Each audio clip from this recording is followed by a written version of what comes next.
ازيكم يا بنات، عاملين ايه؟ اهلا وسهلا بيكم في فيديو جديد.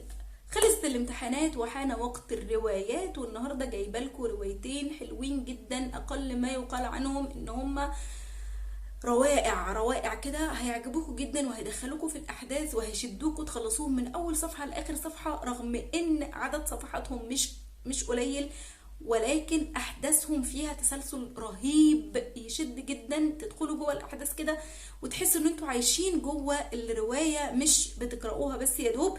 اول واحده وهي اوراق شمعون المصري. الروايه دي ما اختلفش عليها اتنين خالص. دي للكاتب الدكتور أسامة عبد الرؤوف الشاذلي. هو كاتب وطبيب جراح.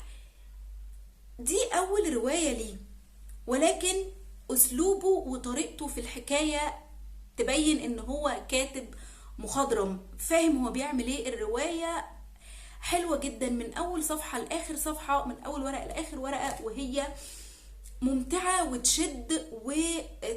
القصة بيحكيها شمعون المصري أو شمعون ابن زخاري، الملقب بشمعون المصري لأن هو كان من بني إسرائيل، وأم جارية مصرية خرجوا مع سيدنا موسى وقت الخروج بأمر من ربنا بسبب بطش والطغيان الفرعون.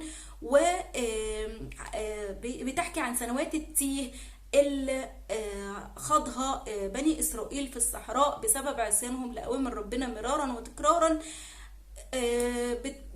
بتروي قصة انشقاق البحر وكل الحاجات اللي احنا عارفينها. القصة طبعا بتحكي قصة حقيقية، ولكن هي فيها شخصيات حقيقية وشخصيات من وحي خيال الكاتب علشان يقدر يعمل الحبكة الروائية اللي مطلعة العمل الرائع ده.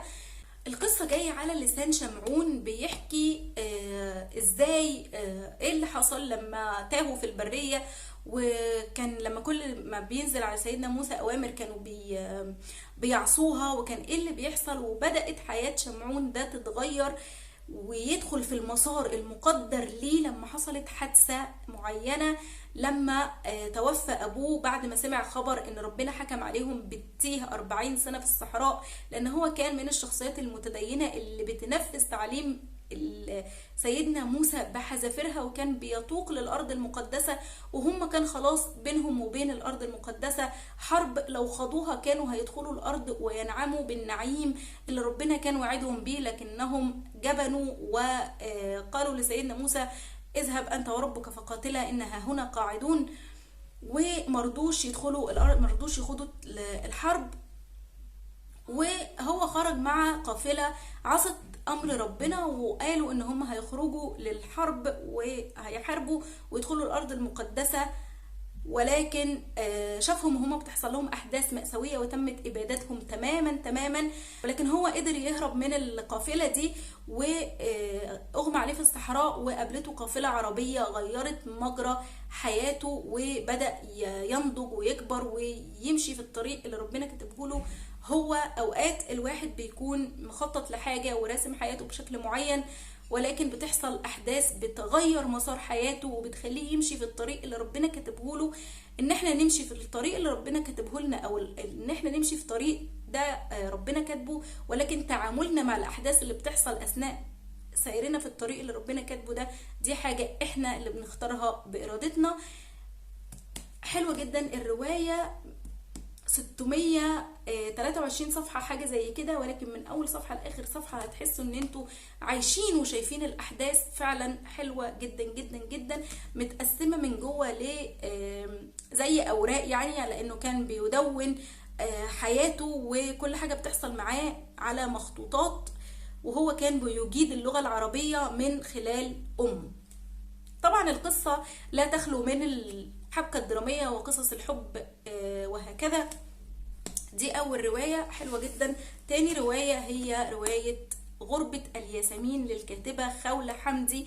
وكتابات الدكتورة خولة حمدي حلوة جدا. أنا كنت قارئة، كنت عاملة ريفيو عن رواية في قلب أنثى عبرية، هحط لكم اللينك بتاعها في أي حتة هنا في الديسكريبشن. المهم إن أنا هحط لكم اللينك بتاعها. يعني كانت حلوة جدا وروعة. دي بقى غربة الياسمين دي بتبين قد ايه العنصرية اللي موجودة في بلاد الغرب تجاه العرب عموما والمسلمين خصوصا. بتحكي قصة الدكتور عمر الرشيدي، ده بيعمل على بحث مهم لو او بيعمل على مشروع مهم لو اكتمل هينقل العالم لمكان افضل، ولكن فجأة لقى نفسه متهم بجريمة ارهاب، لان اثناء تجاربه في المعمل حصل انفجار وبدأ يتحاكم على انه ارهابي بدون النظر للدلائل، بدون النظر لاي حاجة، لمجرد ان هو مسلم ملتزم بالتعليم، بيطلق اللحية وما بيحضرش الحفلات اللي هم بيعملوها وما بيصاحبش بنات وهكذا. بدأ يتحاكم على انه ارهابي بس لمجرد كده، رغم الفكرة المزعومة ان في الغرب بلاد الحرية وبلاد الديمقراطية، وان الانسان على حسب عقله مش على حسب جنسه ولا لونه ولا ديانته ولا اي حاجة. كمان بتحكي قصة ياسمين، بنت تونسية بتعمل بحث، بتعمل رسالة دكتوراه عن اسباب انتشار ظاهرة الانتحار خصوصا في الدول الأوروبية، رغم ان هي دول الحريات وكل بني ادم بيعمل اللي هو عايزه. ليه بينتحروا رغم ان هم واخدين حريتهم حرية كاملة؟ البحث بتاعها مهم جدا وهم محتاجينه جدا، ولكن ما بتلاقيش حد يتبنى البحث بتاعها لانها فتاة مسلمة ملتزمة بالزي الإسلامي والزي الفضفاض وهكذا. بتتوالى الأحداث والأبطال بيتعرفوا على بعض بطريقة ما يعني بتتشابك الاحداث وتنفك. والحلو في الروايه انه انت بتبقي بتقري في حته معينه وبتحسي ان انت خلاص بداتي تسلسلي احداث الروايه في دماغك وبداتي تفهمي الكاتبه بتعمل ايه، وحتى حطيتي نهايه للروايه، وفجاه بيحصل حدث معين او بيدخل شخص معين او شخصيه تانية في الروايه بتقلب احداث الروايه وبتقلب الاحداث اللي انت رتبتيها في دماغك، وبتخليكي بدأتي من الاول بطريقه لطيفه جدا ومشوقه وحلوه. انت مش هتعرفي اخر الروايه غير لما تقرايها. الروايتين دول حلوين جدا جدا، من يعني اختيارات موفقه للناس اللي حابه تخلص من دوشه الامتحانات وتروق دماغها كده بحاجه مفيده وحلوه ومشوقه. اقرأوهم هيعجبوكم جدا ان شاء الله. وبس كده، ده كان الريفيو بتاع النهارده، واشوفكم في فيديو جديد وموضوع جديد، ومع السلامه.